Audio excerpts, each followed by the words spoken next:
I like to rise when the sun she rises early in the morning. I like to hear them small birds singing merrily upon the leyland, and hurrah for the life of a country boy, and to ramble in the new mown hay. In spring we do sow after harvest and mow, and that is how the seasons around they go. But of all the times, if choose I may, we'd be rambling in the new mown hay. For I like to rise when the sun she rises early in the morning. I like to hear them small birds singing merrily upon the leyland, and hurrah for the life of a country boy, and to ramble in the new mown hay.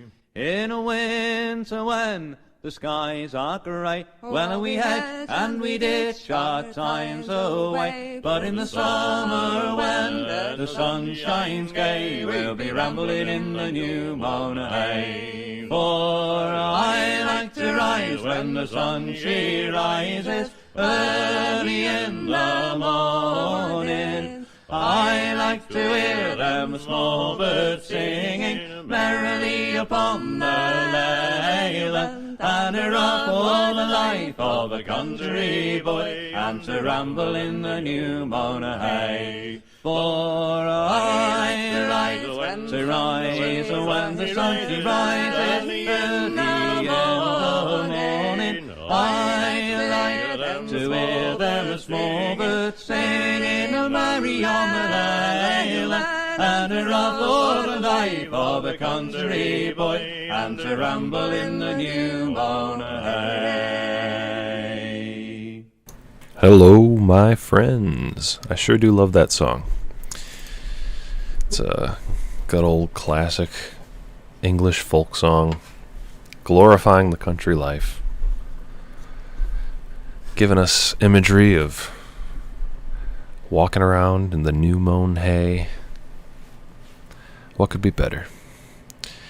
So today, I have a different kind of show for you from last week. We're going to be doing a lot of the same kinds of things, but with different segments.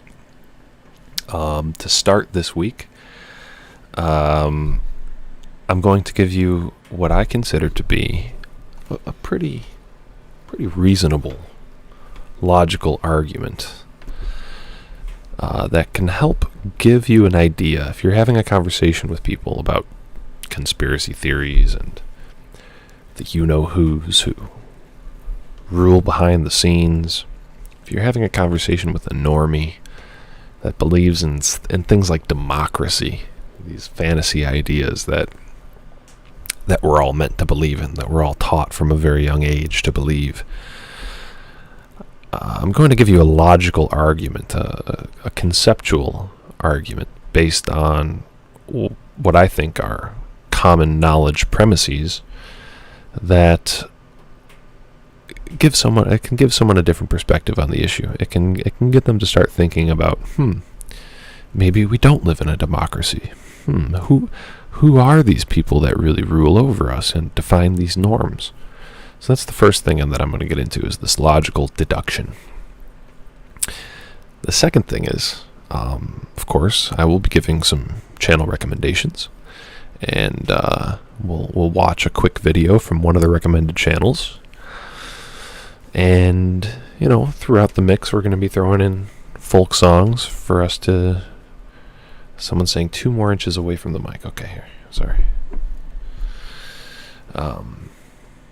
Then we'll be, throwing in some folk songs in between the segments, just to spice things up, recommend some good old folk music. And the good majority of this episode, the main course, so to speak, is going to be watching all 5 parts of the estimable Dr. Deep State's series on the question, why free porn? One of the best memes, I think, to come out of the traditionalist right wing online is the Varg Vikernes face, the disapproving Varg Vikernes face telling people, stop watching porn. That is one of the best memes to come out of, it's one of the most popular. I think people, if you're involved in internet culture at all, whether you're right wing, left wing, whatever, they know this meme, and it's a great meme. And Dr. Deep State, a channel that I highly recommend, has a 5-part series on why porn is free. And he gets into a lot of really interesting points. And Dr. Deep State has been a big influence on my thinking, and I think you'll be able to tell by watching this series if you haven't seen him already. So that'll be the meat and potatoes of this episode. And so let me just jump in to my logical argument. First, I'll look at the chat. Hello, Boomy. I'm glad you're not too late.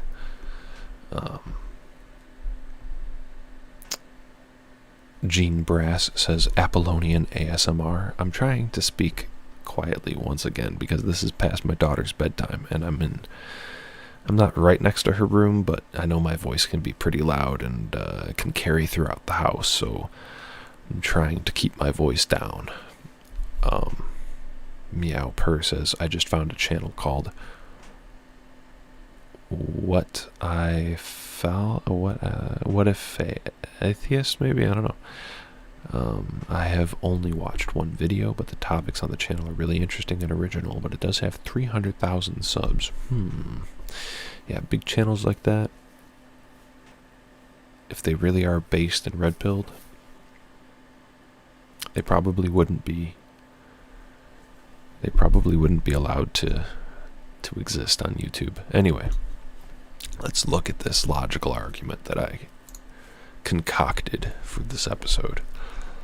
I did a video earlier today getting into this and one other argument, and I might release that as a standalone video, but we'll just go over this one for this episode. So I think we can deduce who rules by asking a few simple questions and making some inferences based on common knowledge premises. The first is that success and social status are defined by whoever controls society. I think this is a premise that most people would agree on. For example, in an aristocratic society where truly the best people rule, like in ancient Greece, success and social status are defined by intelligence, honor, courage, strength, feats of will, feats of strength, and moral behavior in general, good behavior in general. These are the sorts of things that define social status and success. In the Middle Ages, when the church controlled society, social status and success, generally speaking, I think, would have been defined by, once again, adherence to a moral code, and a lot of the same things as ancient Greece, because there was still, to some extent, an aristocracy in control. So things like honor, things like strength, valor in battle, a lot of those kinds of qualities, I think, defined for people their success and social status. Also, having a big family, being prolific in that sense. These are sort of some of the things.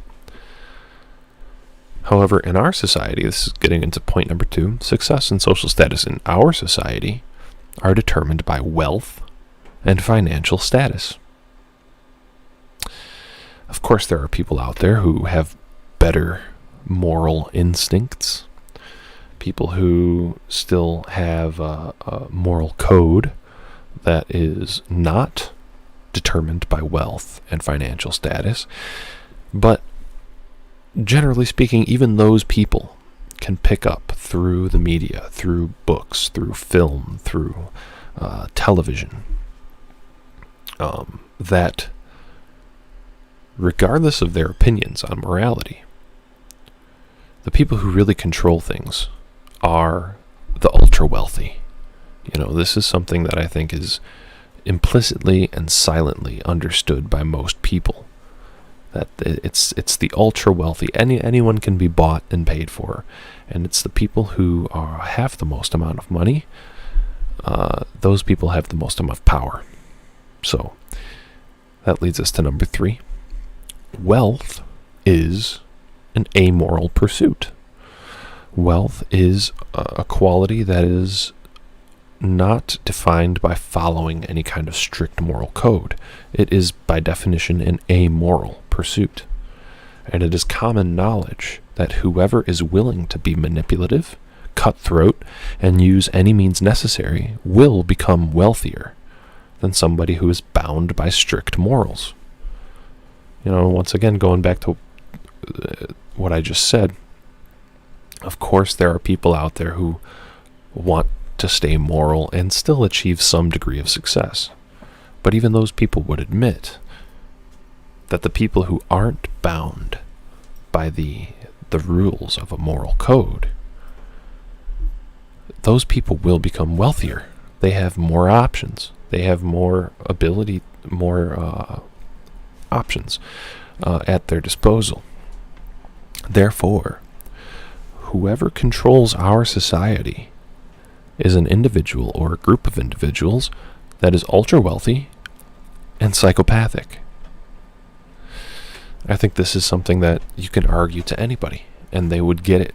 That this is something that it would be hard to disagree with, even for normies. Which leads us to the next slide. Deducing who rules. Empirical questions. What professions? This is something that we'll have to look back into history for. Something that we'll actually have to dig some facts up. What professions obtain the greatest amount of wealth? I think if you've thought about this issue, you would know it's bankers, it's moneylenders, it's traders, merchants, people who control markets, who are good with finance, and who, historically and currently, dominates those professions. Now we start to get into uncomfortable questions. Normies, I think, would find these questions uncomfortable because we know historically, anybody who's studied history knows that for hundreds of years, the you-know-whos essentially had a monopoly on money lending and on usury, and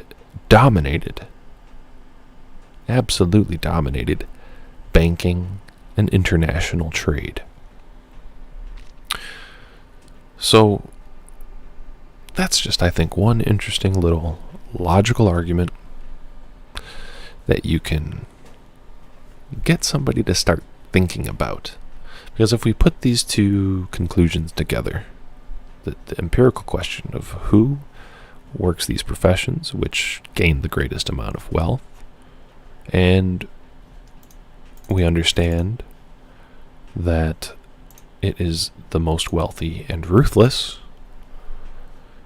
who rule over our society, since success and social status, once again, are defined by whoever controls that society. And we know in our society, success and social status are determined by wealth.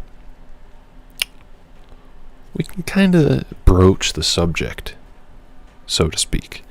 We can get them to start thinking about these uncomfortable issues without really saying anything about the you-know-whos.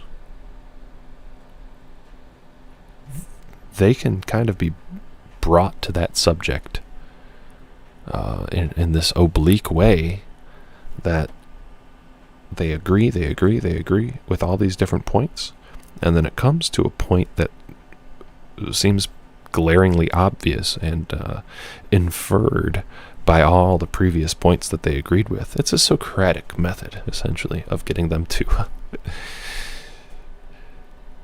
notice you-know-who-ish power in our society. So that's my logical argument. We're going to take a quick break with another nice little folk song. This one, I think, is a real treat. It's the Watersons. It's a live recording, a video from a documentary of that was made about them back in the 60s, I believe. And I think the full documentary is available on YouTube for anyone who's interested. I love the woman's voice in this one. I usually don't like female singers. I don't know what it is about them, but for some reason maybe it's because I project myself into the male singer when I hear. It just seems like I could sing it the same way, but this is one of those exceptions where I really love the woman's voice in this, and I hope you'll enjoy it too. This is the last song before we invite Louis back again, and it's the Helston Mayday song, Hallantoe. Since man was first created, his works have been debated. We have celebrated the coming on the spring. Hallantoe, jolly rumbaloo, we were up long before the day out to welcome in the summer, to welcome in the May-o. For summer is a-coming in and winter's gone away-o. Take the scone to where the hornets was the crest when you was born. Your father's father wore it and your father wore it too. Hallantoe, jolly rumbaloo, we were up long before the day out to welcome in the summer, to welcome in the May-o. For summer is a-coming in and winter's gone away-o. God bless and Mary Moses and all her and my toe, and send us peace to England, send peace by day and night, oh.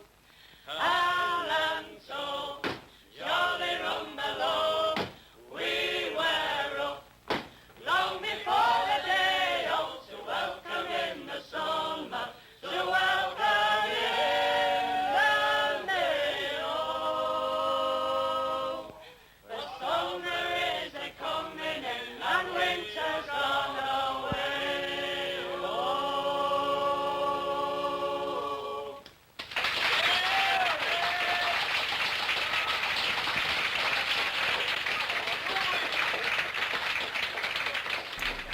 Gosh, I just love that song. And, imagine being in the audience of a show like that. And it would just be great.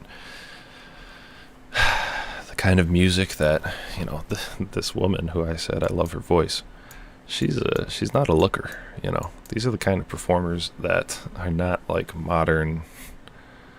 Look at her. They're certainly not like modern celebrities who are propped up there for their sexiness and their show-offness, the spectacle of it. No, this is about the music. This is about the beautiful voices, the harmonies, the ability to perform live, and the lyrics themselves are quite pagan and nationalistic in a sense. It's about spring, it's about the May, it's about the cycle of the seasons, and being in touch with that nature. And England, even, it mentions England. It's find a song today that talks about one's nation in this kind of way. It's a beautiful thing, and the Watersons are a great band. I'd recommend looking more into them and checking them out. And speaking of recommendations, now I'm going to give my channel recommendations for the week. The first is a fellow who's been in the audience of these shows before. He's been in the chat room with you guys, and that's Didymus Sumydid. Great channel. We're going to watch a short video by him in just a moment. The second channel is Southern Nordic, who happens to be in the audience right now in the chat room. How you doing, Southern Nordic? Hey, check your Facebook messages, by the way. I sent you some messages. I'd like to give you and your fiance a gift of a couple sweaters. Hope you don't mind me mentioning that here on the air. And Dr. Deep State is the third on the list of the channel recommendations, and he's going to be the channel that we really focus on this week. Didymus is in the audience. Hey, how you doing? Hope to see more vids from you soon, and we're going to actually check out one of Didymus's videos. I hope you don't mind. Once again, I've been neglecting asking permission from people, which I guess is not it's not the most polite thing in the world for me to just do this and rebroadcast your videos. But do you mind? You're in the audience now. Can you tell me if it's okay for me to rebroadcast one of your vids real quick? It's going to be this one. I'll show you. Your latest video, the Epiphany of Theseus at Knossos. This video that I'm going to be showing you guys is not his typical content. Didymus typically, and what I really do enjoy about him is typically he's doing these long-form, in-depth discussions on historical issues. As you can see, the average length of his videos is quite long, and he's a great guy to throw on when you're driving somewhere or when you're doing some work. And he really gets into specific historical moments, events, ideas, and expands upon them, gets into really interesting ideas that he can extract from them. And this guy should have way more views.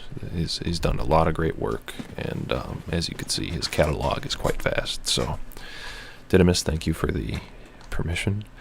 Now we're going to watch his short video, the Epiphany of Theseus at Knossos, which once again is not his typical content, but it's very funny. But raw clay,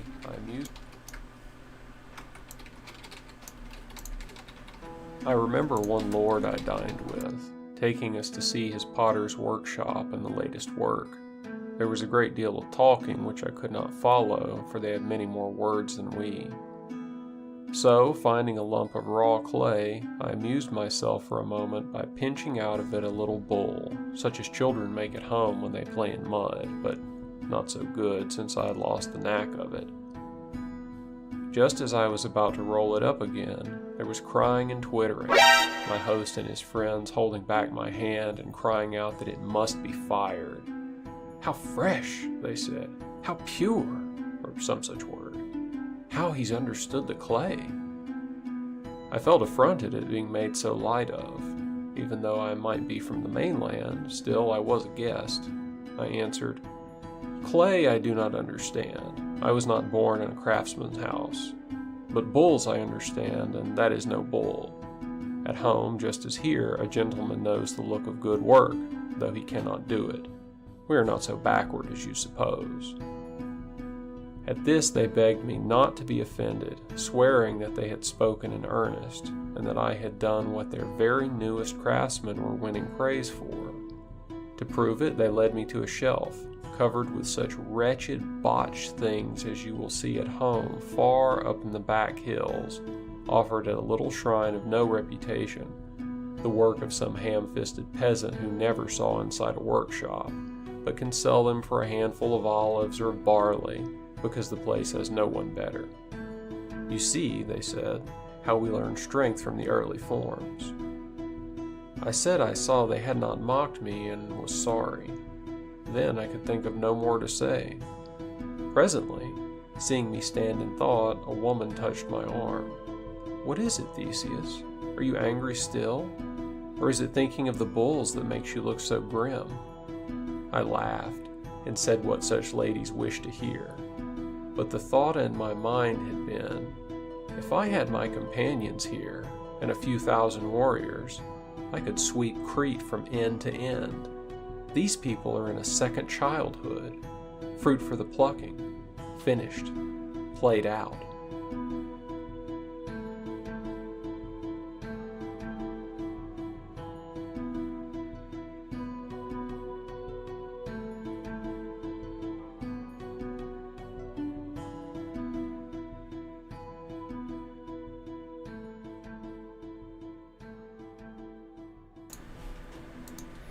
I love it. A well-made little meme video that demonstrates how the decline and decadence of art and culture are perfectly entwined with the decay of every other aspect of a nation. The strength of a nation is tied into the aesthetic spirit of their art. Didymus says that Mary Renault was pretty based, all things considered. I'd have to agree after watching this video of yours. So there's Didymus. There's a little clip from his channel, and go check out the rest of his videos. Southern Nordic was my other recommendation. You know, I couldn't find any shorter videos that I was going to include on this stream, but tomorrow I do plan on having a conversation with Southern Nordic, so that'll be his that'll be our chance to get some of his ideas out there. But definitely check out his videos. He's a good old southern fella with you know, he's from the countryside. He's got a lot of interesting opinions. He's based and red-pilled on every aspect, and his videos are comfy for sure. So I would recommend his channel, and definitely go subscribe to him. Now, before we get into Dr. Deep State, I'm going to play another little song, and I think this one I'll play in honor of the two southern gentlemen that I just recommended to you. I love this performance. You know, it's not the most beautiful performance of this song. It's not the best sung. It's not the best audio quality. But when you watch this video, it shows an event that is so comfy. It's so just spirited, that it makes you want to be there. At least it makes me want to be there. And it gives me a little bit of hope. It's kind of a white pill of a video. This only came out in 2011, so 10 years ago. But so what? It shows that this kind of stuff is still alive somewhere. It's a big old party, a group of all white people, all dressed in period clothing from the Civil War era. And they're all having a lot of fun, dancing, singing, drinking, playing music, all the sorts of stuff that people love to do when you get a large crowd together and you want to have fun. And yeah, I just love the fact that this happened somewhere recently, and it makes me feel good to watch. I hope I can be somewhere like this someday and enjoy it live. And I love Southern culture. I think that Southern culture in America is one of the only worthwhile cultures to come out of America, and I think it's because the South held on to the agrarian spirit longer than anywhere else in this country. There are other cultural centers in America, but a lot of those, especially in the North, are holdover cultures from Europe. Like there's places in Wisconsin, places in Iowa, places in Minnesota that really held on to Nordic culture that I know about, for example. There's places, I think, in New England that really held on to English or Irish culture. But the Southern culture in general is something that I think was unique to America. And it's something that came out of our soil, came out of our unique situation. And it survived for a long time, and it's still, evidence of this video survives to this day. And it's the agrarian spirit, like Pierre Navazo says. I mean, read the letters from the state of Virginia that Thomas Jefferson wrote all the way back when the country was being founded. This is something that people knew about for a very long time, and it's just a great thing to behold. So without any further introduction, here's a great rendition of what's the song called? Dixieland? I think that's the name of the song. Here we go.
It sure feels good to see that you could still get big old groups of proud white folks together, and that they could dance, they could sing, they could play their folk music and really enjoy themselves. You know, it's a nice thing to see. So that is the little my little honor to the Southern lads that I recommended this week. It's a great song. And let's go on to the next bit, which is Dr. Deep States. This is the main course here of this show. Dr. Deep State. Now, I'm just going to shill for him real quick. He's got a book called Seeing Through the Singularity. And it's worth checking out.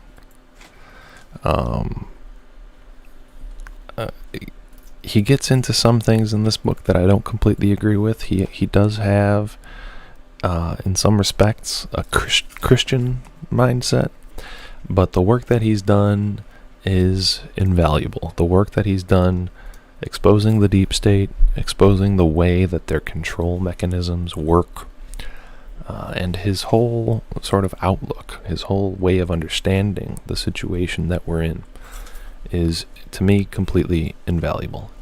I can't recommend him high enough. And look at his. This is his legit. This is his curriculum vitae. His resume. He got his master's at Harvard. He's taught as a professor at multiple major universities. He's won major awards. This guy is someone that nobody could question his credentials. So, you know, once again, we started the stream with a logical argument. If somebody's not swayed by the logical arguments, this is the kind of guy who you can give sort of an authoritative argument from. If you want to make an appeal to authority, this guy is someone that could be considered an authority. And today we're going to go through and watch all 5 parts of his series Esoteric Biopolitics Today. Why Free Porn?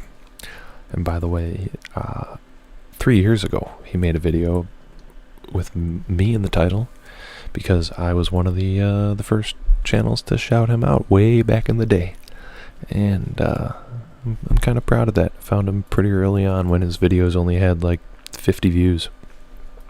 So let's begin with part 1. Esoteric Biopolitics Today. Why Free Porn?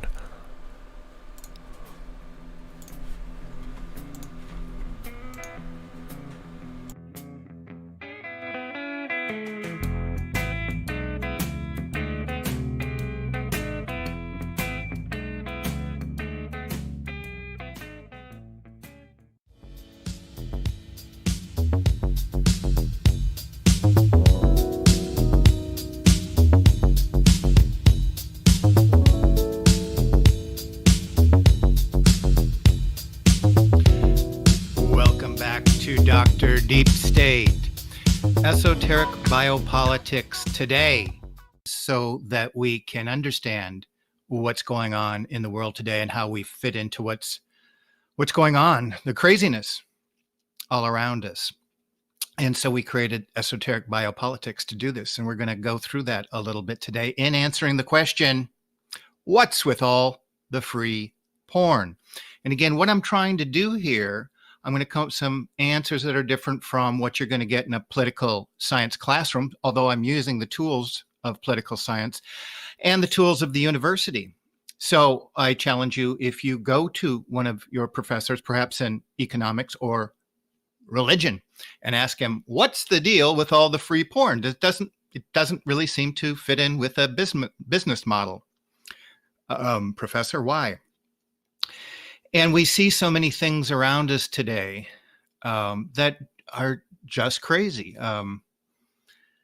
Owners of football teams doing things that would seemingly alienate their own fans. We look at outings in Hollywood and people really kind of just making you want to hate Hollywood or the process or a big part of it. We think about the hatred of politics with the clashing over the last 40 years between reality television and politics. And we wonder, it's as if we're supposed to hate just about everything. And yeah, that's what's going on. We're going to explain this, hopefully here, in a way that you can't do at the university. And I hope to have a unique perspective that's not out there online either. So we're going to go through this perspective and connect it to issues going on in the world today. And again, how we, our minds, brains, and spirits fit into the unrolling of these events. And so the method I'm talking about here is stepping outside the parameters of the university and the way we've been taught to think about the world all along. And a common mantra inside the university is that history is just kind of one damn thing after another. So when we, and there's people that love history, but they go back and they're disparate events. That's how we're taught to think of them. We're taught of it's a type of evolution. It's just bound to happen eventually, and ideas get connected into this model that we've talked about, and it's unassisted. Events are unconnected, and they just roll out automatically, the accidental, and we're not supposed to make connections because we're not given a storyline to make those connections, through the things like the democratic process and events happening at the national level and so forth. And they have no purpose, no teleos. And so it's just very sort of accidental and vacuous, frankly, this worldview that we're given. And I'm just going to simply take it this way. Let's look at the player. Let's look at oligarchical history and consider through a biopolitics of control. This explains their methodology, and we'll look into biopolitical thinkers in conjunction with their eschatology. Where are they driving this thing toward? And so with that in mind, we just kind of relook at the events in the world. And here's some tentative conclusions that we're drawing toward. The current world, constructed upon the franchise of state sovereignty, the nation-state system created in 1648, and more recently, individual liberty, is experiencing the death throes of a system being strangled by its own creators, because that's what we're doing here. We're showing that systems have creators and operators, just like what we see when we look at hegemonic stability theory. Soon we will witness the permanent cessation of all vital signs. It's being choked. It's being pinched. The very system that the creators of the system are choking it.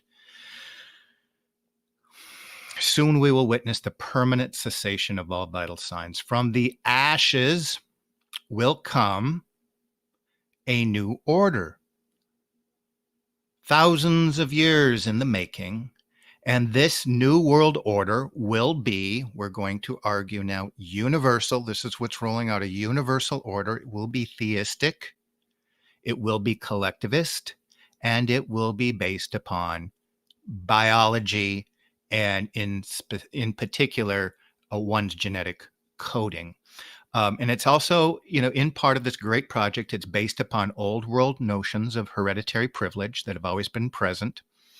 And it will be coupled with new cutting edge biotechnology that, as Foucault would say, will manage the human processes under regimes of authority over knowledge and power. And one of the concerns when we look time and time again, where we can call them the lunatics that go all the way back to Erasmus Darwin and that whole genealogy that we traced, but there's undoubtedly not just controlling and managing a population, but part of the plan has always been depopulation. And that doesn't make a lot of sense on a mass scale until you look at the esoteric eschatology of the oligarchical players involved. And some estimates have depopulation agendas as large as 95% of the human population. So we're talking a pretty big deal. Like, what? That sounds crazy. Okay. So we're going to dig into that a little bit. And what I'm going to argue today, then, free porn fits into this eschatology and the depopulation. And I'm going to use the phrase ascension through dissension. It's within this larger esoteric tradition, there's a particular vein that comes into it and is part and parcel of degrading humanity in order for this final esoteric eschatology to be realized. The degradation of humanity is involved. And we see this idea, order out of chaos, the phoenix coming from the ashes. It is interwoven with all of the world traditions going back to the ancient world. Just look at the phoenix or symbolize variations thereof, like the eagle. Order out of chaos is both a method of handling a situation all the way to pushing macro historical events together.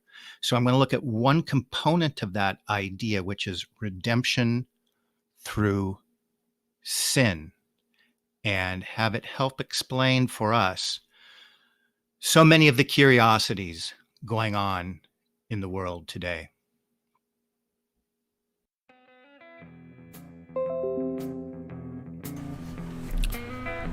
So in this introduction, he brings in a lot of ideas that are based on his previous episodes. As you can see, this is episode 98 of his overall course on YouTube. And I'd recommend, if you're going to get into this guy, if you've never seen him before, start with episode 1 and go along in order, because he does a great job building these ideas up to the point where if you were watching this in order, you would have a pretty good understanding of all the concepts that he brought up, like esoteric biopolitics, like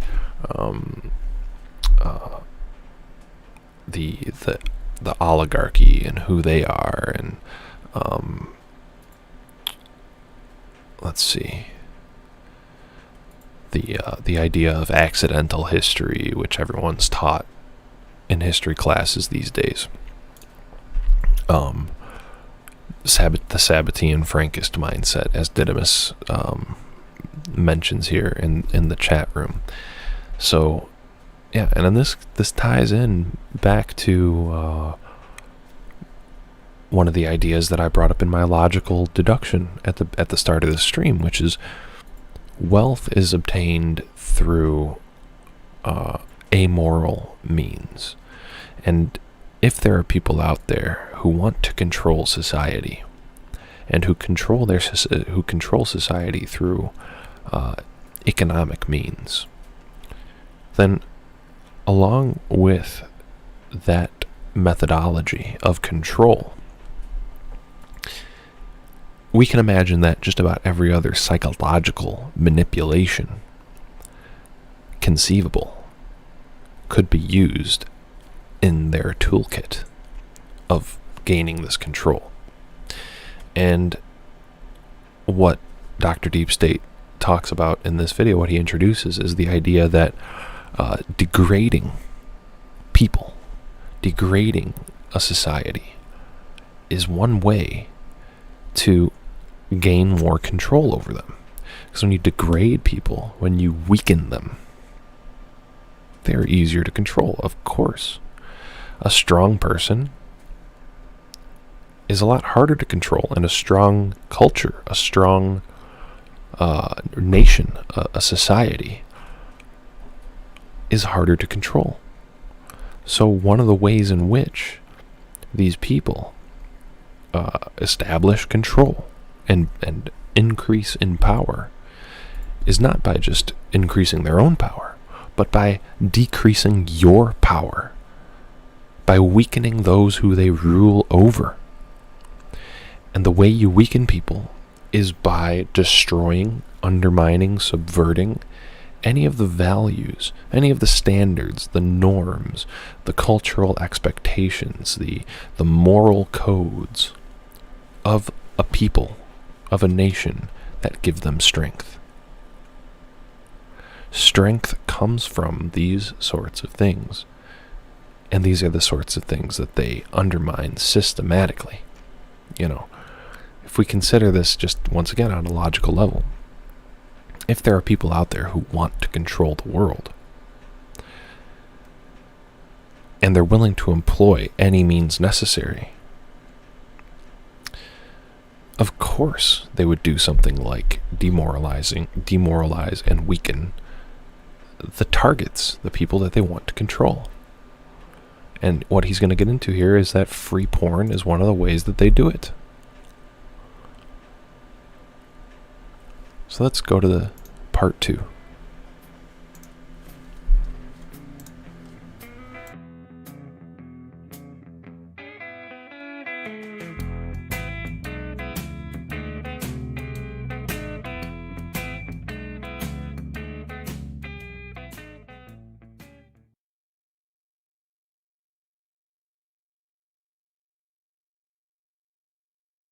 So redemption through sin doesn't fall nicely into this story that we're taught at the university about history and events and how they may or may not relate to each other.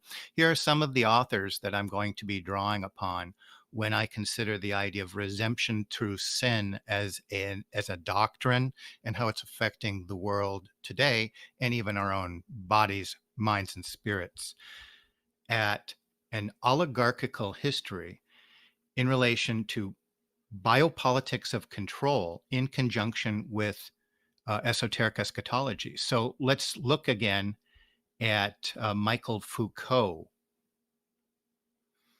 He's going to address essentially in his body of work the relationship between power and knowledge and how they're used as a form of social control. He's not talking about the left and the right. He's looking about institutions and deep levels of control embedded or encoded in institutions themselves.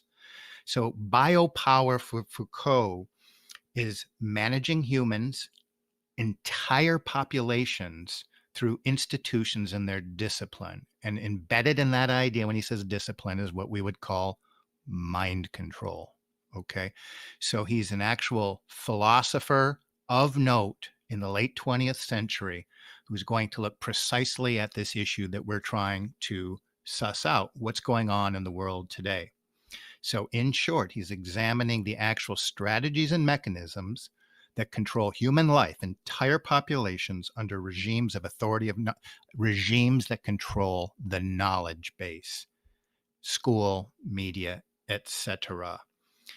He goes, it works something like this. It's sort of mysterious, and that's why I go deeper into an esoteric reading of Foucault. Initially, it's imposed from outside. It becomes internalized. However, the source of power remains elusive to current research methods of social science and humanities. Why? Because they're looking at accidental history that's one damn thing after another. It has no purpose or teleos. And they're not looking at the actual agents that put these things into place. So it's elusive, escapes their research methods because they're bound by this accidental view of history where you cannot discuss esoteric eschatologies. So modern power becomes encoded into the social practices and human behavior. How? How is this modern body, mind, spirit control done? Through gradual acquiescence. And don't we see that around us all the time, whether we're talking about the constitutions of our individual nations and the protections that we're purported to have be deteriorating around us. And each time we just acquiesce. What do we acquiesce in the name of? personal security. This is biopolitics. In the name of protecting us, a reversal is happening. We're subjugated through our own securitization. Okay, it's very tricky, this modern biopolitics, but when you lay it out there, at one point you're going to start to visualize it. It's going to become crystal clear to you. It does kind of escape. It's elusive to some of our research methods, but once we find a new lens, it's oh so apparent. To the subtle regulations of the social order, we acquiesce, go along to get along. It makes possible the emergence of the modern nation state and capitalism. So it's still elusive, says Foucault, but it's underneath the very pinning of the modern nation state in the last 400 years with the rise of capitalism. Biopower, it's literally control over bodies, an explosion of numerous and diverse techniques for achieving the subjugation of bodies and control of populations. Well, this doesn't make sense because in democracies, in late liberal capitalistic economies, we're all oh so free. So what is Foucault talking about? Gradual acquiescence. And we see it more clearly, even if you're a young person, just over the last few years, what we're increasingly asked in terms of social parameters to acquiesce to. So this is part of a larger eschatological paradigm that we're going to continue going into. But let me finish with Foucault here. Secrets of empire. Let's wrap it together. He goes, somehow he said the system has controllers, but he doesn't want to go there. But he's going to say he's going to hide it under the secrets of empire. There's an elusive long-term project about subjugating human bodies. But what he will say that begins to open the door for the esoteric is that he's going at some time in this story of this transition between power over bodies in the modern world, a biological race arises with modernity, governed by other mechanisms. And this is what I want to go into now. Life becomes a biological account of life. The population, when the population and the term life is born as a science of art. It's the old alchemy is now going to kind of transmogrify itself into modern science and all the disciplines of biology. So the medieval system, of course, we're talking about let live to make die, as defined by the monarch. By contrast, biopolitics makes life live, and therefore must decide who is unfit to live. So if that's slightly obtuse, let's get right down to it. The important question Foucault is asking here is who decides who is fit to unfit? Now, when we're talking about Malthus 200 years ago or mid-20th century and first and third world, we kind of let it go. But when it's our bodies, minds, and spirits that somebody's directing their energy on and deciding if we live or die in light of an eschatology that is hell-bent on pushing depopulation, and we've gone over and over and over that when we looked at this genealogy of people involved in everything from eugenics to transhumanism. So what does Foucault say is going on in the world today? He will say, rumbling away beneath political power, the facade of democracy, is a secret, primitive, and permanent war that consists of power relations between social groups. So it's rumbling away. Von Clausewitz would say the same thing, and on war, there's never peace. It's always something rumbling away, the planning for the next. But who's planning? It's suggesting that there's planners behind a war. Don't they just happen by accident? Initially, the discourse posted a racial binary. We're talking about the eugenics movement of the 19th and 20th century, where we have, differing hierarchies in Asia and South America and regional. But he said at one point in the 19th century, a theory of permanent race struggle who no longer was not seen as a binary anymore, but is recast into the theory of evolutionism, that ancient, pantheistic, atomistic religion now is going to be poised as a struggle for existence, no longer a single atomism, but one true race. And this is why I get esoteric. This true race has always been part of this oligarchical class and their esoteric endgame, the creation of this true race, from which certain groups or individuals deviate, the standard by which someone is going to decide who lives and who dies. The discourse does not lend itself, again, to rational investigation.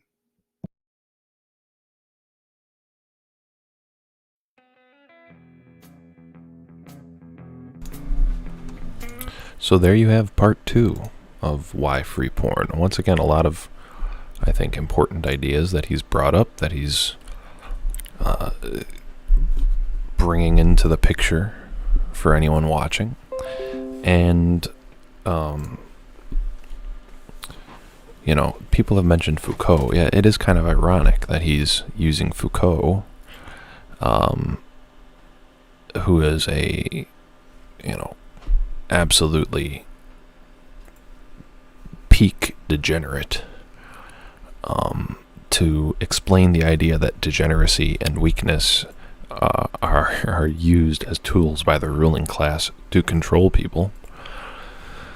So yes, of course, there is some irony there, but some of these ideas are really important, I think, and people have also been mentioning.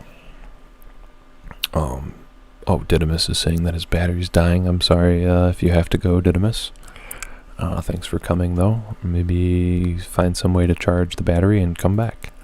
But yeah, so in the age of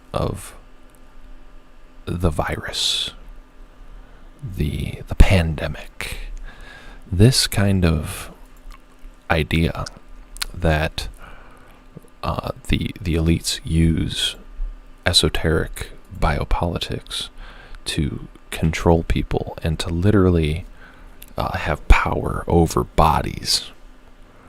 And for example, the idea that biopolitics is essentially making life live and deciding who is fit to live and who is not fit to live, rather than the old form where power was exerted by literally making people die, by killing people. This opposite inversion of that, of making people live and having the power over life in that sense, is something that, you know, he was making this before the age of the pandemic.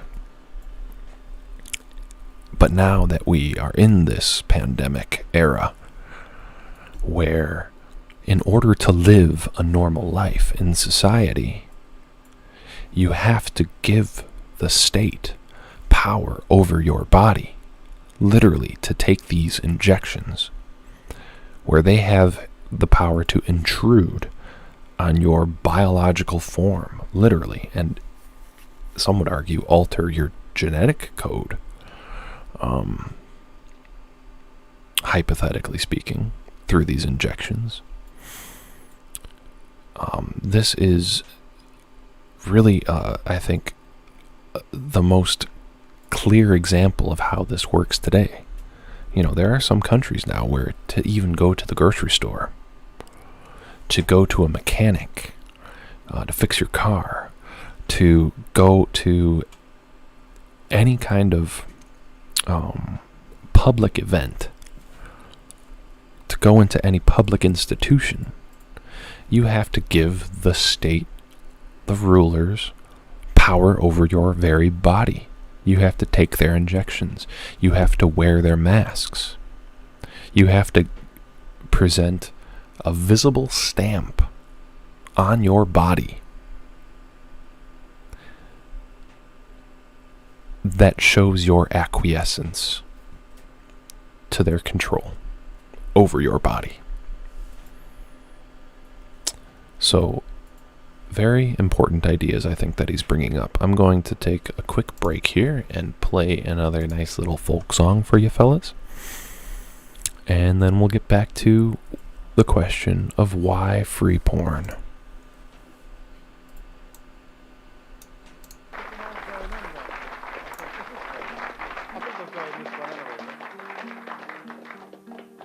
Oh, this summer has come, and the trees are sweetly blooming. The wild mountain thyme grows around the blooming heather. Will you go, lassie, go?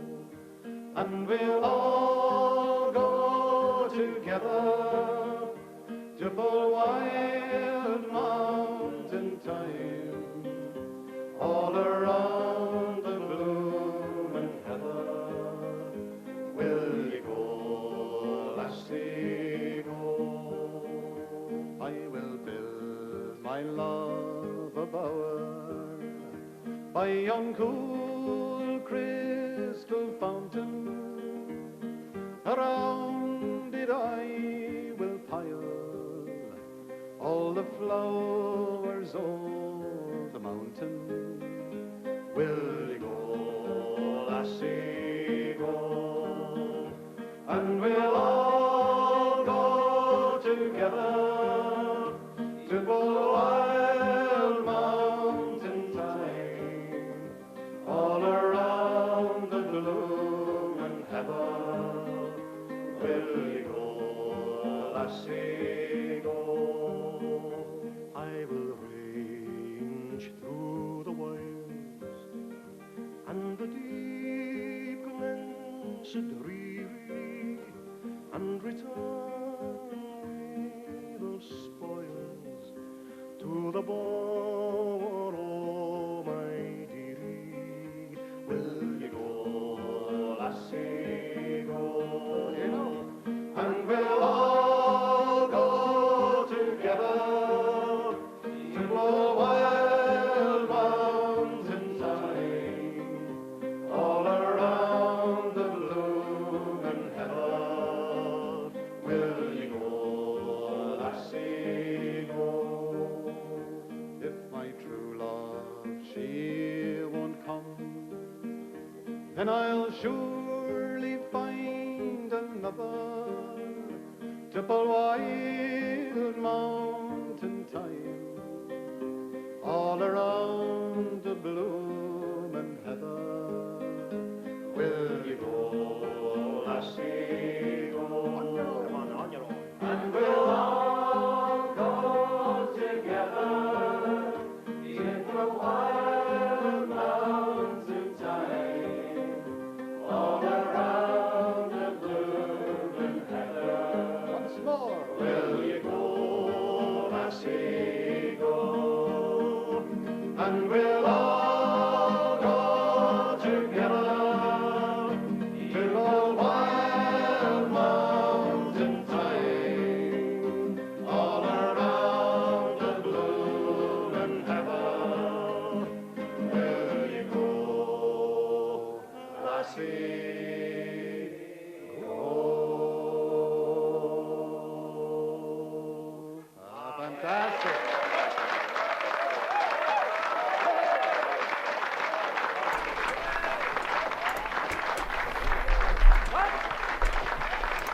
I sure do love these live recordings, these videos of these kinds of little shows, these little folk shows, and seeing the audience all singing along, and you know, all the focus being on them and the music, the art of it, rather than, I mean, compare that to pop music concerts of today, where it's not even about the music, it's about being messed up, being on some kind of drug, being drunk, acting like a complete fool. You know, this is true art, and I've said it before, I'll say it again, we need a folk music revival. This is the kind of music that our people should be making right now, and these are the kind of shows that we should be having. You know, this is real, this is the kind of stuff that bonds a people. So you love to see it. If anyone knows of any more nice recordings like this that I could play on future shows, please join my Discord. Join my Discord and submit them. Which I guess this is a good time for me to post an invite to the Discord. So here in the chat, posting an invite to our Discord. Please join up. Some people in the chat have been talking about the old injection, the biopolitical stamp, the injection. Thank God I'm a tow truck driver for a small-time tow truck company, and we will never, ever be required to have this injection where I work. So those of you who are being threatened to lose your job if you don't take their clot shot, I can always train you as a tow truck driver. There's always money to be made towing cars. But seriously, I mean, try to get a religious exemption. My dad got a religious exemption. He works for a major corporation, and I think that's probably the best way to go. Try to take the angle of religious freedom, because that's still something that a lot of people respect. Even, you know, it pretty much, it's only the most hardcore brainwashed leftists that don't respect religious freedom. So for posterity says, I met a tow truck driver over a year ago that looked a lot like Apollonian Germ. Coincidentally, it wasn't him, but just a coincidence. Well, I hope I never meet him, because, you know, when you meet your own doppelganger, you have to kill them. So let's get on to part 3 of why free porn.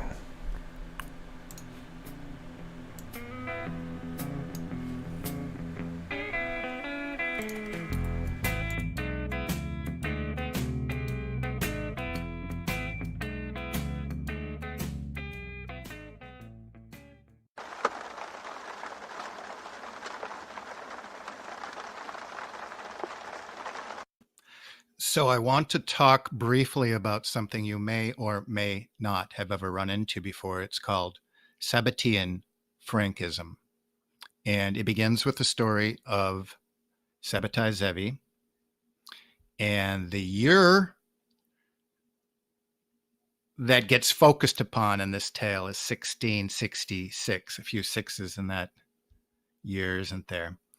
And this is where this idea of redemption through sin that's going to permanently be part of this race struggle, permanently be part of this doctrine that's rumbling away beneath the surface, waiting to create order out of chaos with every generated conflict along the way.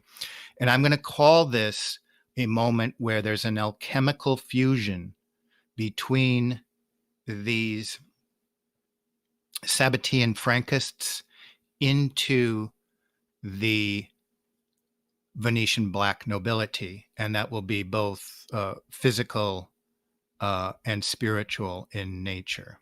So who again are the Venetian black nobility? Because this is where we're going to start to tell history, not from one event after another that just kind of came about, but pull it together under the history of oligarchy. And it's not complicated stuff. There's millions of books. It's just that we have been biologically trained not to look at oligarchy as a concept and look at how they operate and, you know, what they're up to.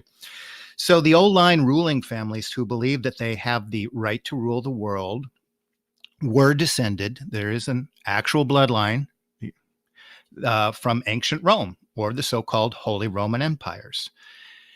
And we can see the names there, most of which are associated with banking families and rabbinical families to a lesser extent. In the center there, we have from the black nobility, if we want to call them Italians or medieval Italians, certainly not all of them were crypto Jews, but many were. And we get the forging of this Venetian black nobility. And there's some additional German aristocratic lineages mixed into this.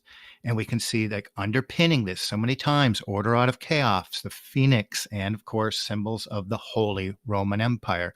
So that family and their beliefs and projects from the ancient world survives into the modern through oligarchy, family lineage as a way of ruling political regimes and control over people's minds and bodies. Biopolitics. They employ a certain kind of biopolitics, and that's what Foucault was talking about.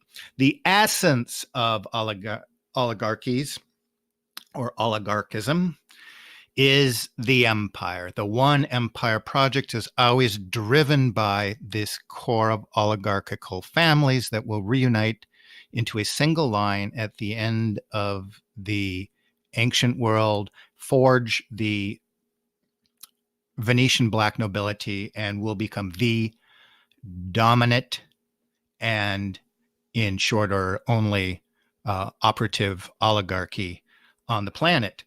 And they're about controlling the money supply, always have, then their corporations to control the nations and then the bodies, and they operate in secrecy. And we've talked about abstraction and so forth. They are, and they do see themselves as a master race, separate from the rest of humanity, and they rule through degrading the masses. So they always have, but how they degrade the masses and why they do it has shift with the transition we're about to discuss. But degradation and mind manipulation and creating your sort of Truman world existence is what they do. If they can make it real in the mind or the mind of the population, it becomes reality. That's Kabbalism. They create breakdown and civil crisis. They create economic depression, war, famine, plague, all to advance the needs and goals of the master race. In international relations or at domestic levels, it's all about divide and conquer, order out of chaos, which lets one power prevail by playing its adversaries one against the other. Oligarchical policy strives to maintain a balance of power. That's what we see in international relations, but it's always somewhat of a rouge, because among such adversaries for its own benefit, but this attempt will always fail in the long run and will lead to new wars. So as far as oligarchy and biopolitics, well, this is biopolitics. Their method of rule is quintessentially biopolitical, but nobody seems to be making that quite obvious connection, since Foucault didn't bend his hand, and nobody's looked through the history of biopolitics to make sense of that, the literature on biopolitics. They use biopolitics to create institutions, to create policies that gently steer you away from asking about who they are and their eschatology, which we'll get into is literally about bringing evil into the world.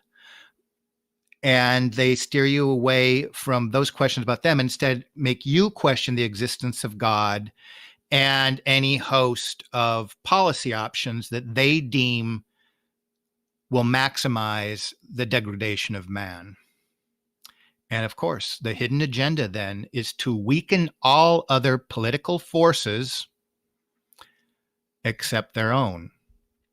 And so when we think about all other political forces, we've discussed, and I'll only briefly bring together, this is about securitization. They're there to it's a protection racket, and it always has been, but they're there to securitize you. The end game, says Michael Dillon, a biopolitical philosopher from the United Kingdom, the Rosetta Stone is going to get down to the code. It's more than that's where we're going here in the preceding decade or two. It's about securitizing your individual code and you subjugating your own freedom in a Hobbesian kind of fashion so that it can be securitized. You're going to give it away to have it securitized. That's the tale of biopolitics in the coming decades.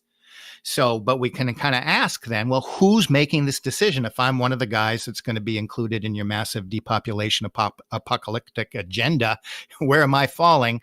Who are the true rulers? Is it Donald Trump?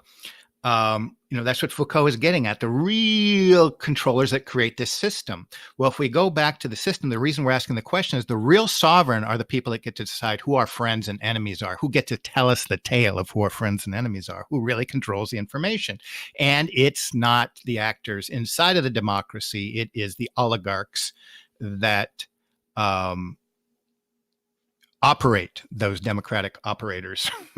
So, when we go all the way back to the earliest biopolitics in Sweden and Germany, it was based on a type of eugenics. It was about a master race creating a rule of the planet, single empire project.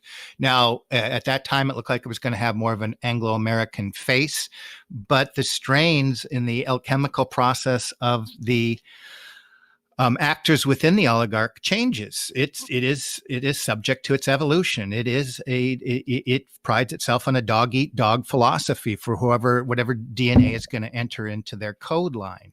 And so that has shifted over the last few hundred years to some extent, and that's what we're talking about. But Agamben here is saying, the real rulers are to decide when we're going to go to war, who our enemies are. And, according to Agamben, he's going to draw from Carl Schmitt and say the real rulers are when there's a crisis, they're suddenly the people saying, hey, you know what, we got a plan. We're going to shut off the electrical grid. We're going to decide who gets water and who doesn't. Those actors come to the fore in a time of crisis, says Carl Schmitt. And Agamben's going to argue we're in a state since 9/11 of permanent crisis. They're kind of right there if you're looking bending their hand in terms of the events and how you fit into them going on. So esoteric biopolitics has hidden rulers, oligarchies that are bloodlines. And we can see this in esoteric and biblical terms that compete against one another in some grander, seemingly cosmic storyline. And they have contending eschatologies. Now, what's interesting, what I'm about to suggest here, is that one of these eschatologies is actually making the world go and human populations go in a particular direction.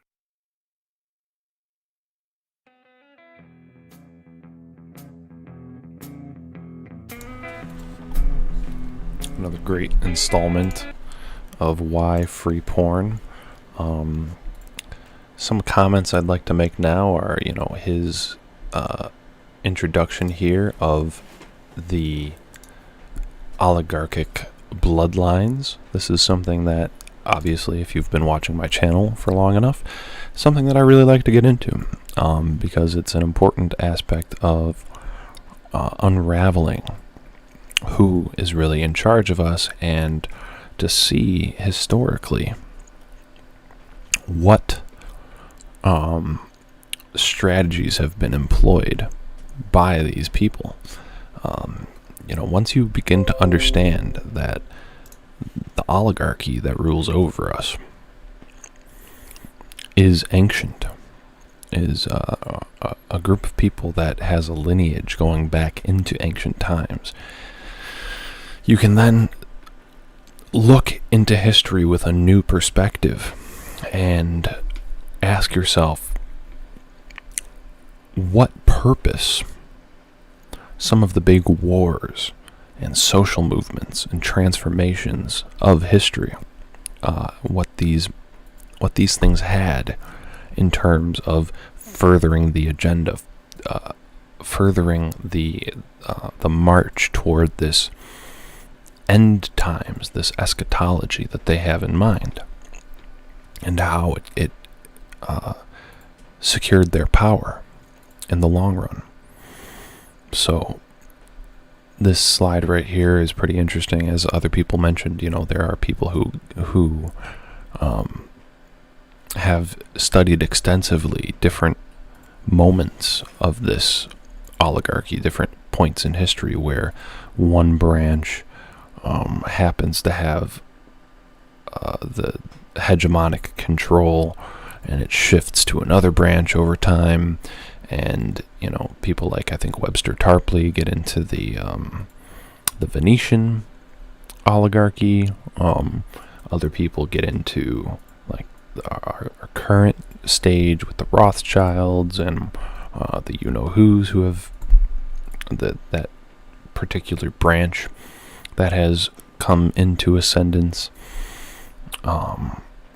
So that's an interesting part of it. Another interesting part, I think, is where he talks about this essence of oligarchism, going back to our logical arguments. If you're talking to somebody who is skeptical of conspiracies, but you get them to accept some of their some of the premises that I brought up earlier, like how amoral people are the ones who rise to the top in our society. I think from there you can step them into the idea that if there's a group of people out there who want to control, who are control freaks and megalomaniacs, the best way for them to do it would be through things like, through a secret method. They would want their method to, their plans, their agenda to remain a secret. Because if it were out in the open, people would oppose them. It has to be secret. They have to do things like create monopolies, control the money, create empires, and degrade the masses. And another important thing is, when we think about who these people are, this might have actually been in the previous part. He mentions how there's the oligarchy sees themselves as the one true master race. What group in history have seen themselves as being the true race, the chosen race, and all the rest of the people in the world are cattle or goyim? Who sees themselves like that?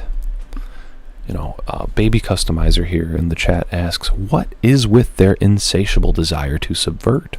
Well, that is a companion question to the question of what is with their insatiable desire to control.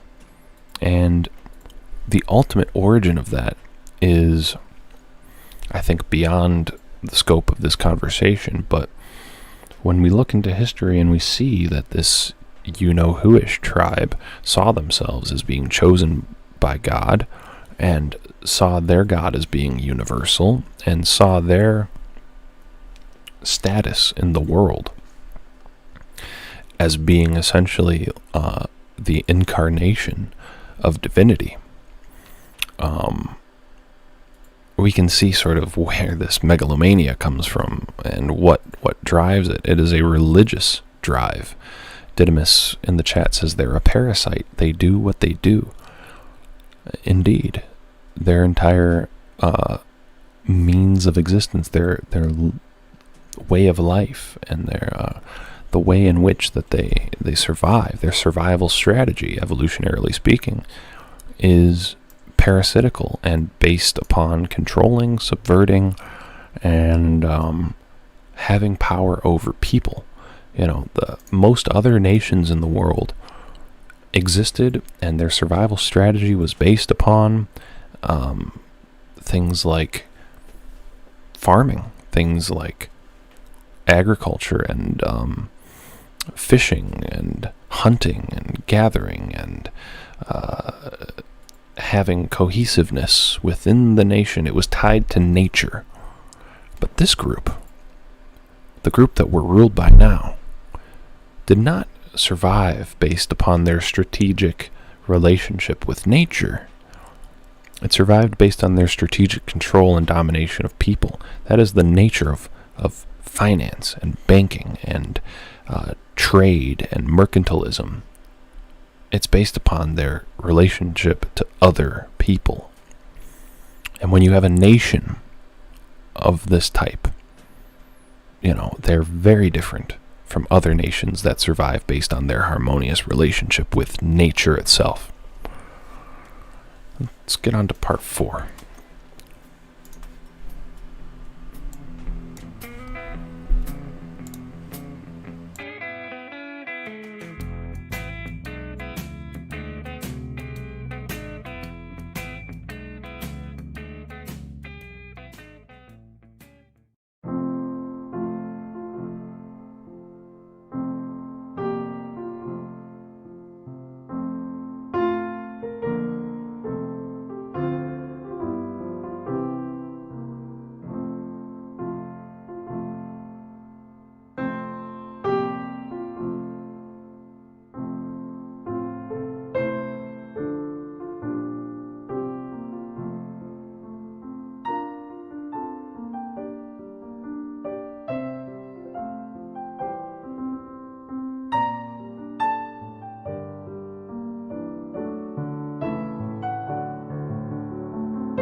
So let's look at the alchemical processes going on between the marriages and intermarriages within the oligarchical elite who have been around since the ancient world. In the pre-Christian world, oligarchical political forces included Babylon, Mesopotamia, and Tarpley argues, and I strongly argue, that in the book of Revelation, when John the Revelator is talking about the whore of Babylon, it's not as mystical or obtuse a force as we think, but in fact, he's very specifically describing a cartel of oligarchical families. So when you start to look at that oligarchical history and then entered into that narrative, there's something very powerful at play. Of course, it has only predictive policies or a predictive power if we see it playing out in the world today. That's what prophecy is supposed to do. Other oligarchical centers in the ancient world, Tyre, Phoenicians, the Persian Empire was an oligarchy. In the Greek world, the center of oligarchical banking and intelligence, the same service that's around today, literally, was the temple at Apollo, whose agents were spread upon the world, including Aristotle. But, when we think of Pythagoras and Socrates and Plato, they're all part of disseminating this worldview that is the worldview of the oligarchs. So there's a built-in control system there of thinking at the very foundation of, I'm in the Western tradition, in the Western, Greco-Roman tradition. And when you think about that, this is where things get really fascinating, because that bloodline and these lineages are not that hard to trace. There's a moment that, and I will argue that Christ was not part of a larger Luciferian conspiracy, but I will argue that Jesus Christ went toe-to-toe constantly with the conspirators. And this is powerful because they are still in place. So when he weaves together a cord and uses his royal prerogative to whip the money changers, he was whipping an oligarchical family. This was his last act before he was crucified, and he was called to task for the affront he made to this family. You just couldn't go in there willy-nilly do it. There was a monopoly of who got to do that. And that, Douglas Reed is traced back to the 6th century BC. It was a control of money lenders, not through controlling directly the political system, but it was an oligarchical family that had control over the body, minds, dietary rules of everything from people in the diaspora from a distance, without creating the infrastructure of an empire themselves, without control of the educational systems directly. So this is what the final act was, is that he takes this affront to a class, a class of people, the wise men. But at this moment, if we're doing contrasting worldviews here within esoterica and the biblical worldview, there is a stepping upon the head of that elite. And at 70 AD, according to this prophecy, they're going to be cast about and look again for that singularity. So what I'm going to argue is they have very much reemerged, with the advance of globalism, certainly since 1492, and created the network around the world, and that the genealogy of the moneylenders today is precisely the same in their own mind, seed. And so it begins in a biblical worldview, the first prophecy, I will put enmity between these seeds. And so it is fascinating that when we see the genealogy of these people from the ancient to the modern world, that then they're going to return in the final prophecies of the Bible. So if you're not familiar with these stories, or it's hard for you to get into, I'm just putting that information out there. You can store it and see if it starts to make some sort of sense as you look around the world. In the medieval ages, we can call them Edomites, I think is a good word, because it loosely, although people use this differently, I think it's a relationship between Rome and the rabbinical class and the banking class of the ancient world. They find their way into northern Italy, marry into those classes in the Venice, the Venetian city-state that were the pullovers from the ancient world, the nobility of the ancient world that survived in Venice. And so we see that alchemical merging there. Again, hourglassing from the competing oligarchical families in the old world, who are pretty much leaning into one class by the 6th century BC, and they're going to become the Venetian black nobility. And when we think of that as a lens of history, we think of these huge macro events like power center shifting from Venice to Florence to Portugal to Spain, these operators and up to Holland and the United Kingdom. According to hegemonic stability theory, what we see is then that it was the decision at any particular time by the banking class to use these as bases of the empire project as it served their needs. So Venice, we see early on with this merger between the nobles of Germany and northern Italy, is going to dominate the world financial centers already by the late, we'll call them late Dark Ages, early medieval period, if you want to use that, through usury and slavery. And they continue to control those slavery markets into the late 19th century around the world, and through control of the money supply, usury. And they had gained tax-free status throughout the Byzantium Empire. But we're talking about major events assisting through Venetian intelligence, which are methods of collecting data, but intelligence has always been more about mind and body control than gathering. It was then and it is today. It's about social control and mechanisms of social control that go back deep into the ancient world. We see even assisted Genghis Khan in terms of carving out trade routes.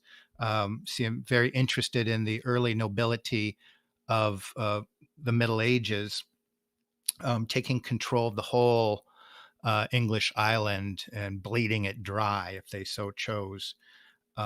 We see them responsible for huge things like the Black Plague and the 30-Year War. I mean, why is the 30-Year War?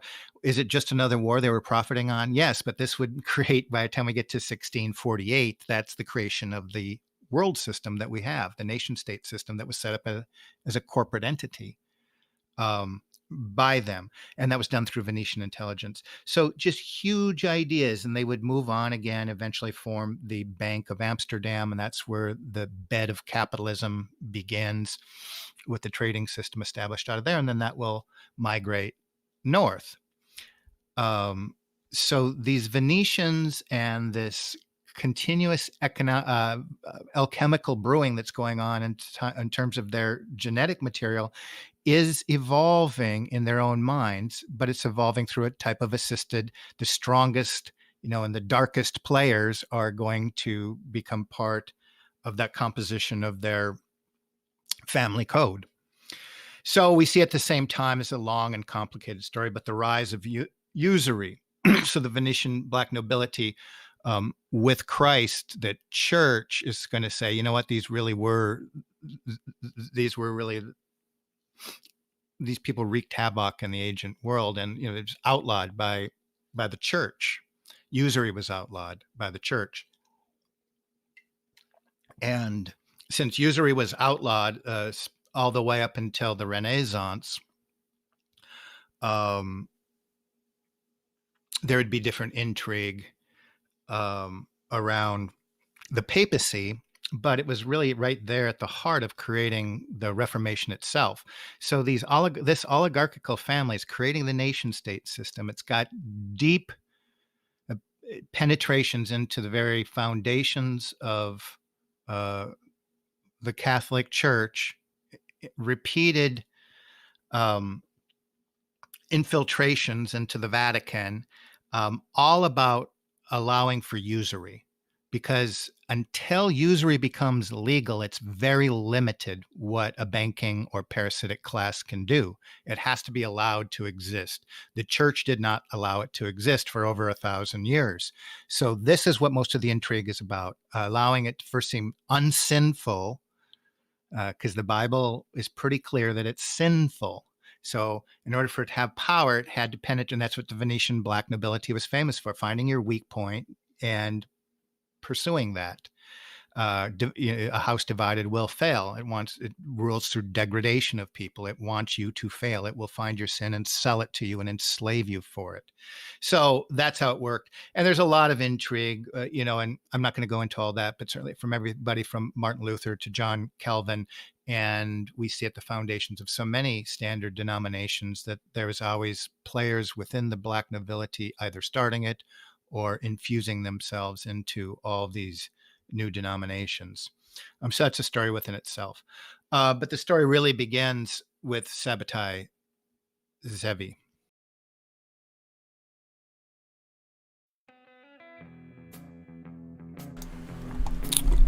A fantastic installment of the series. I think he really gets into some great ideas in this one that are fascinating. The first one that I want to sort of reflect on real quick is what he mentions is the hegemonic stability theory. This is something when you begin to look into the history of this oligarchy that rules over us, and when you look at history from this conspiratorial angle, you will see that, as I mentioned earlier, the power center has shifted from, as he said, for example, all the way back in the ancient world, the Phoenicians, the Persian Empire, then the Roman Empire, then you've got Charlemagne, and then you've got Venice and Portugal, then Spain, then Amsterdam, then the United Kingdom, then moving into the modern era, you've got the United States. And what a lot of people think is that these are all different disconnected entities. But when you begin to look into the bloodlines, you'd see that these people at the highest level are all interrelated. It's one big or a group of multiple families that all intermarry with each other and remain separate, and are engaged basically in some kind of Bene Gesserit-esque breeding program. And this is a legitimate, theory in international relations, which is the hegemonic stability theory. And, the reason that you would have a single hegemonic nation or empire that rules over other empires in the system, or other nations in the system, I should say, is that for the longest time it was our instinct to be a part of a local nation, a local tribe, and to have a separation from other people, to be distinct from other people, and to hold on to and celebrate your own local nation. This was something that goes back, I would say, hundreds of thousands of years, the tribalization of humanity. And for the longest time that was, and still to a great extent, a deeply held instinct that people had. And so I think that the ruling elites understood that, and they had to work with it.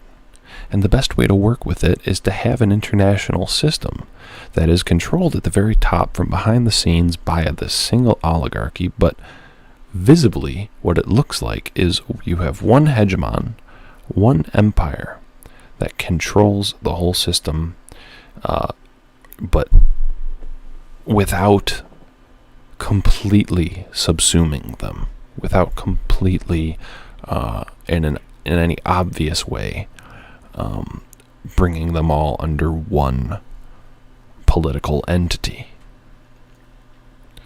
So that's an interesting point to get into. Let's see, other points that people were making in the chat I wanted to mention. Didymus saying that Dr. Deep State going in on these people, calling them out for poisoning wells and shit. That is actually a conspiracy theory of the Black Plague, and it was an allegation that happened at that very time. And when you think about it, and he's talking about this at some point in the video, there would have been reasons.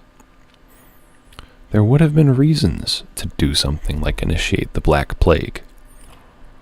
If you're thinking about it purely from a motivational standpoint, there were people who had a motive to do this. Also interesting was that Venetian intelligence assisted Genghis Khan as he attacked and wiped out powers that had resisted Venice. That is a claim that I've only seen in this video, and if anyone else has any other work that supports this idea, I'd be very interested in getting into it. It's quite fascinating. White Death says, I can actually trace my lineage on my paternal grandfather's side directly to Charlemagne. Directly, so directly twice there. I must be a Chosenite, I guess. Now, I don't think Charlemagne himself would have been a Chosenite, but he did, and this is historically unquestionable, he did give the Chosenites special privileges and powers in his empire, and it gave them a foothold, I would say, in northwestern Europe. He was not this wonderful, perfect ruler that everybody glorifies. There were problems with Charlemagne, and we have to be honest about those. So, all interesting ideas to consider. Let's go on to our final section of why free porn, and then I'll wrap the stream up. I really appreciate you guys coming, and hope you enjoy this final section.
So what sprang from the Venetian black nobility in the 17th and 18th century is a fusing of a few new families, but in particular a new bent in their existing philosophy of human degradation.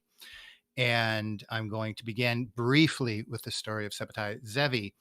And again, here's some of the authors I'm drawing from, and I'm going to go through a real superficial account of him. But in short, he is a self-proclaimed messiah, and figures go as high as 80% of world Jewry was behind him, believing in him. Upon his death,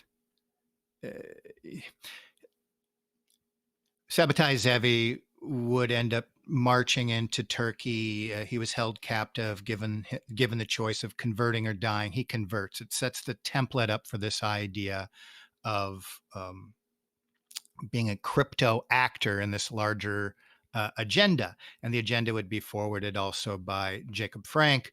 And the idea here is ascension through dissension. And Rabbi Antelman phrased it like this. They believe this is the combination now between these followers of Sabbatai Zevi and Jacob Frank, who considered himself the reincarnated Zevi.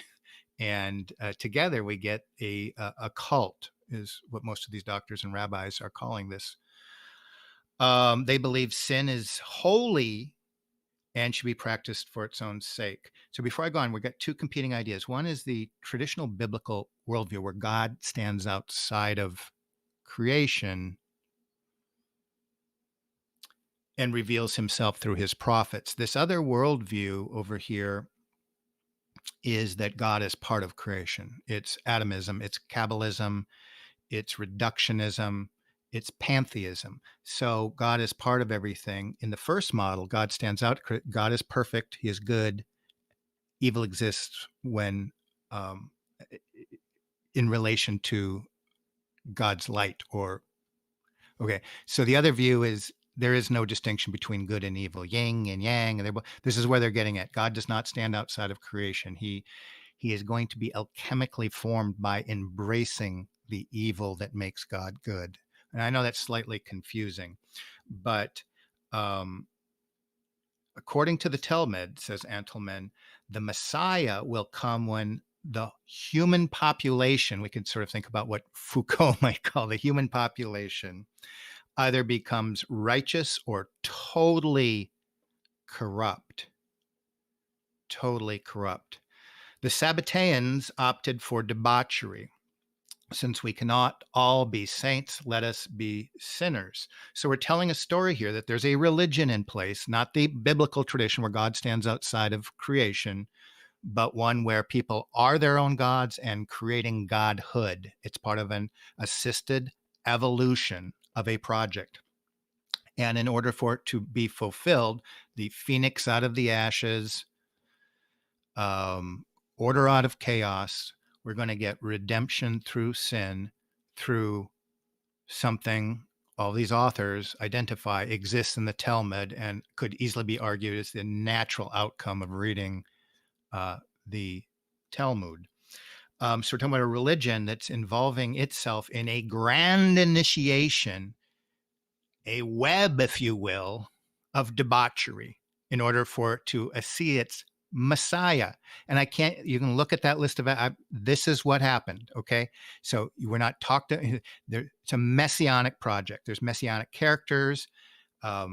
Zevi was part of one. Frank was part of one, but there's going to be this final messianic actor that is connected to an apocalyptic event. And what's interesting, if you read this, this is why it doesn't make sense at the university. It's not one damn thing after another history that's disconnected without a teleos or purpose.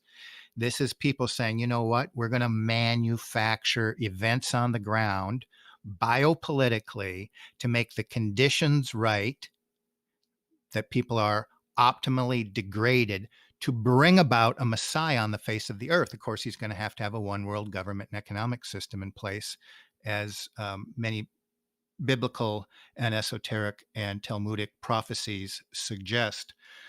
So there's a final eschatology. It's going to be this alchemical pushing between the fusions inside of the eugenics of the oligarchical class themselves and their husbandry over the general population. And again, through classic old world oligarchical methods, they are going to degrade in order to enslave the populations, all the way down to these mechanisms of through discipline, using institutions to create policies. They're going to create a mass that they can control for this final eschatological project. So again, Antelman's going to say their blasphemous benediction, who permits the forbidden, later became the Satanist, do as thou wilt. So again, they're part of the intelligence service of the Venetians. Part of their intelligence, they're going to make the playhouses. They're going to control the studios and control the memes and manufacture cultures in order for their project of redemption, salvation through sin. And it's going to be a grand initiation. And this is a lot of merging of people and forces here, but I'll just bring this down to a moment. In 1773, an unholy trinity. If you've kind of looked into oligarchical or deep state collusions in the past, those are three pretty big names right there.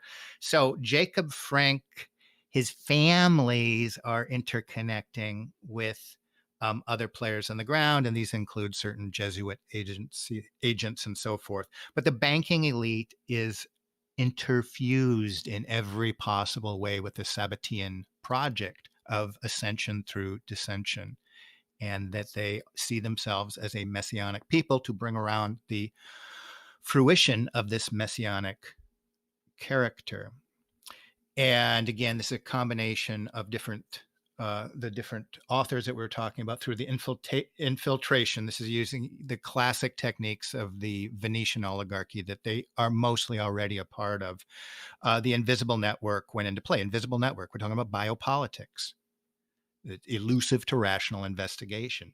41 years after Zebi's death, we have the beginning of all the lodges and the associations that are going to be spread up, and the little cults and the fusions and the psyops, all for this one project to control through degradation.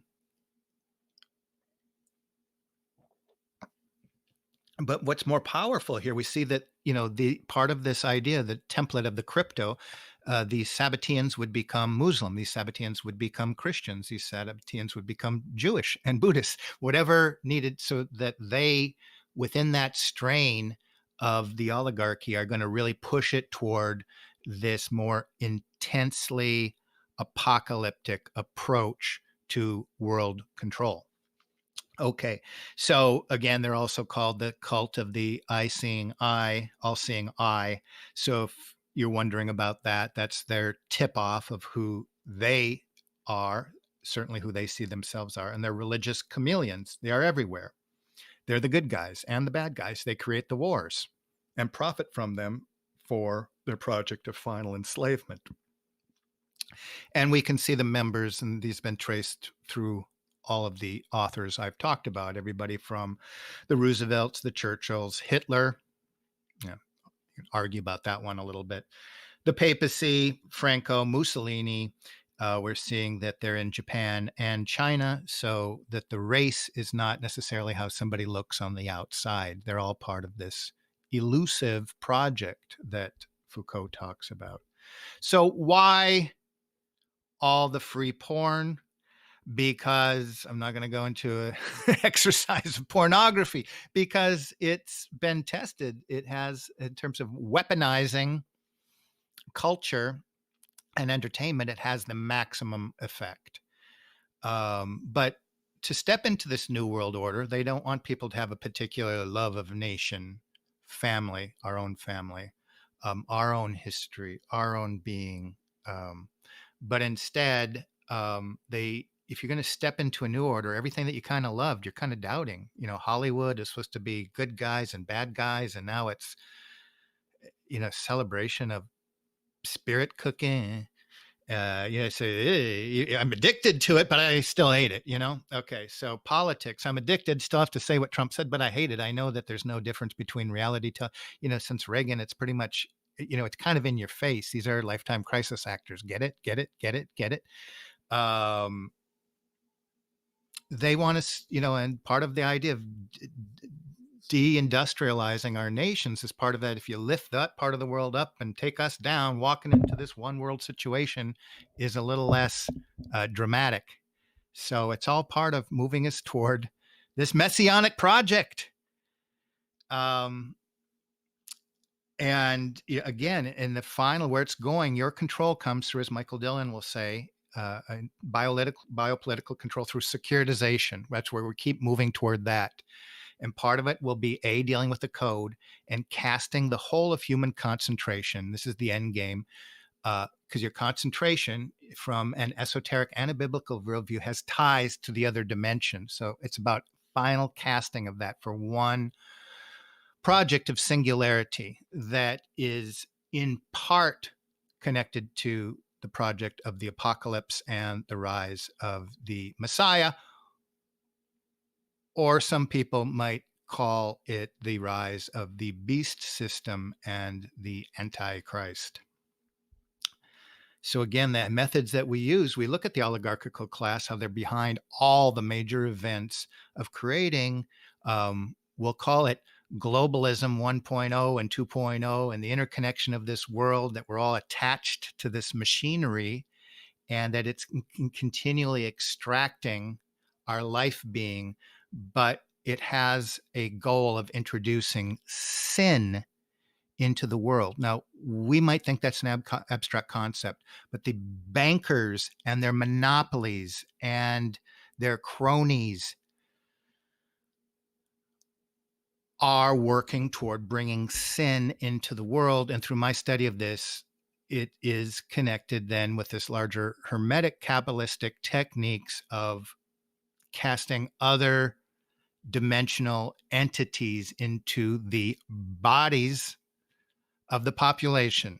Okay, and that's where it gets to sound a little wild, but there are ancient techniques in doing that, and that's really how that's in its most complete sense, when the bodies are most cast with these entities. Sin, in the Talmudic sense, the weight of the world will move this, and the Messiah must come. So it's really about demon casting, as strange as that sounds.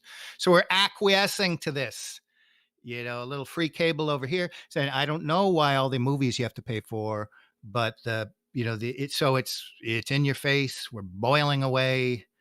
And we're waiting for this character, the Messiah of the Talmud. And within many of these texts, there's ideas of population control.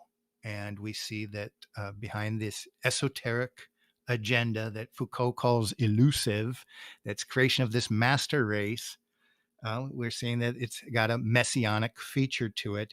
And when that time comes, depopulation is part of this agenda. Now, if this is not absolutely going to happen or doesn't roll out this way, I'm just putting it on the table and connecting a few dots here.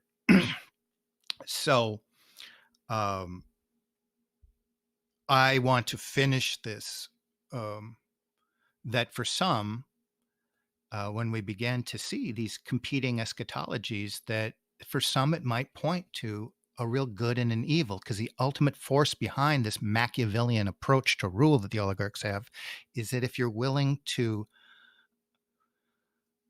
suspend good and evil, or go beyond good and evil, you will be given the right to rule, the keys to rulership. And for that, earthly rule in earthly Jerusalem, there is a price, according to these contending eschatologies, that you're not allowed admittance into the heavenly Jerusalem. And you can see that's well explained in the book of Galatians by Paul, that there is an earthly project and an earthly Jerusalem and a heavenly Jerusalem. And part of what we're doing with our concentration, to the extent that we can control this, we can kind of think about what that means in politics today, the distinction between an earthly and a heavenly Jerusalem.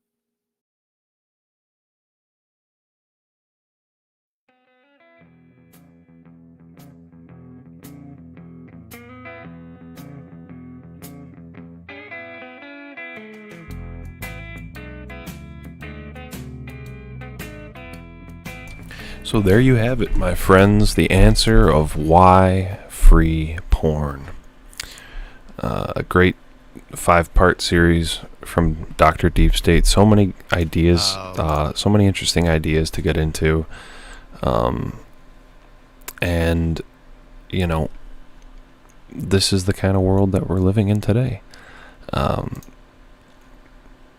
If you have this kind of perspective and you You know who's running the show. Questions like why pornography is free and promoted and available to children and all this kind of stuff in our society, why this is allowed, the answer becomes pretty clear. They want us as degraded as possible. They want us to be as weak as possible, to control the world to their own twisted eschatological ends. And I've really enjoyed going through this series with you guys. There's I could probably sit here and talk about the ideas that he presents for hours. I unfortunately don't have that amount of time, and the show tonight is coming to a close. Perhaps in the future we'll go through more Dr. Deep State videos. He's got tons of interesting content, but today we've answered the question for everybody watching: why free porn? And look into things like the Sabbatean Frankists if you haven't already. Look into the connection between the Frankists and the Rothschilds and other high-ranking people. There's for example, a Supreme Court judge in America came from a Frankist family. There's a lot of these obvious connections that can be made, that people just don't really know about. And so I hope you all enjoyed. I'm going to end the show now with one last folk song. And this folk song is by Dave Weber and Annie Fentiman. And once again, talking about folk singers, they're not the most attractive looking people sometimes, but it's about the music, and that's the wonderful thing. I always love to compare these kinds of people to the pop stars, the pop celebrities. This is truly about the art of the music. And one thing that I'll just say about this is Dave Weber has kind of a lisp in his voice that kind of put me off when I first listened to him. But this, I think, is the best version of this song that I've come across. It's row on, a great kind of little sea shanty, and I think it's a good way to end the show. It's got a great message to it, and despite Dave's little lispy voice, him and Annie have just amazing voices. They do fantastic harmonies, and the little bit of musical or instrumental accompaniment with this version it really puts the cherry on top. And I hope you all enjoy this final folk song of Germ's weekly review. I did 2 weeks in a row now. I've actually done 2 in a row, and I hope to do 3 in a row, and stay consistent with this, because I think it's a fun format, showing you guys different content, commenting on it, showing you all different folk music, and I hope you all enjoyed it. And if you did enjoy it, if you got something out of this, entertainment, education, whatever, please consider giving me a donation. I'd really appreciate it. I just also got a big new batch of sweaters in today. Tomorrow I'm going to be sorting them out, taking pictures, uploading them to eBay, because it's sweater season is back and wool supremacy never dies.